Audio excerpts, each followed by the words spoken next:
Welcome to our channel. Jagan ను చూసి భయపడుతున్న ఐఏఎస్లు సీక్రెట్ మీటింగ్ కి రెడీ. జగన్ సర్కార్ గత ఎన్నికలకు ముందు ఇచ్చిన హామీల్లో ప్రధానమైన హామీ ఓపీఎస్ ను మళ్లీ ప్రవేశపెడతామని చెప్పడం. కానీ అధికారంలోకి వచ్చాక అది సాధ్యం కాదని ఉద్యోగులను నిలువునా మోసం చేశారు. కనీసం ప్రస్తుతం అమల్లో ఉన్న ఎన్పీఎస్ లో కూడా ప్రభుత్వం సక్రమంగా వ్యవహరించడం లేదు. తమ వాటా నిధుల్ని గత 25 నెలల నుంచి రాష్ట్ర ప్రభుత్వం జమ చేయకుండా పెండింగ్లోనే ఉంచింది. దీంతో ఉద్యోగులు తమ బెనిఫిట్స్ ను కోల్పోతున్నారు. ఈ సమస్య కేవలం సాధారణ ఉద్యోగుల్లోనే కాదు, ఐఏఎస్ అధికారుల్లో కూడా ఉంది. ఎన్పీఎస్ స్కీమ్ వర్తించే అధికారుల భవిష్యత్తు అంధకారం అవుతుందని వారు ఆవేదన చెందుతున్నారు.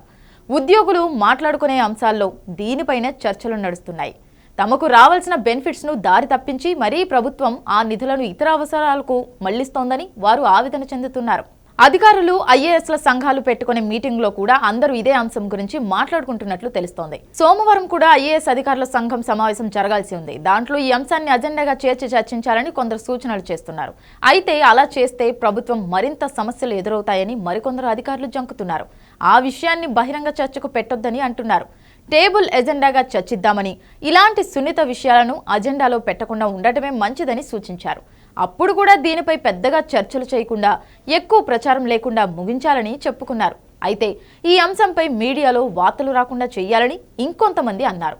తాము ఎదుర్కొంటున్న అన్ని విషయాలను సీఎస్కి నివేదించాలని సూచించారు.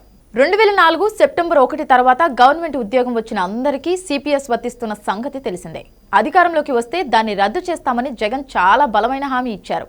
సీఎం అయ్యాక మడమ తిప్పేశారు. పాత పెన్షన్ పథకం అమలు చేస్తే వారికి రాష్ట్ర ఆర్థిక పరిస్థితి మరింత దిగజారుతుందని అర్థం కావడంతో ఓపీఎస్ అమలు చేస్తామని చెప్పి జీపీఎస్ అనేదాన్ని తీసుకువచ్చారు. ఇప్పటికైతే కొత్త పెన్షన్ పథకం కూడా జగన్ సర్కార్ సరిగ్గా అమలు చేయలేకపోతోంది. సుమారు 25 నెలల నుంచి రాష్ట్ర ప్రభుత్వ వాటా జమ చేయడం లేదని ఐఏఎస్ అధికారులు చర్చించుకుంటున్నారు. ఇంకొందరు జూనియర్ ఐఏఎస్ అధికారులు దీనిపై ఆందోళన చెందుతున్నారు. ఉద్యోగి తన వాటాగా 10 నెలలు చెల్లిస్తే దానికి రాష్ట్ర వాటా కలిపి జమ చేయాలి. అయితే రాష్ట్ర ప్రభుత్వం మాత్రం ఉద్యోగి 10 నెలల వాటాని ఇద్దరు వాటాగా చూపిస్తూ 5 నెలలకు మాత్రమే జమ చేస్తూ ఉద్యోగులను మోసం చేస్తోంది. ఎన్పీఎస్ పథకం కింద ఉద్యోగి ప్రభుత్వ వాటా కలిపి ఏడాదికి 4,200 కోట్ల రూపాయలు అవుతుందని జగన్ ప్రభుత్వం ఇటీవల కేంద్రానికి వచ్చిన ఓ రిపోర్టులో వెల్లడించింది. అంటే అన్ని వేల కోట్ల ప్రయోజనాలు ఉద్యోగులకు అందకుండా రాష్ట్ర ప్రభుత్వమే మింగిస్తోంది.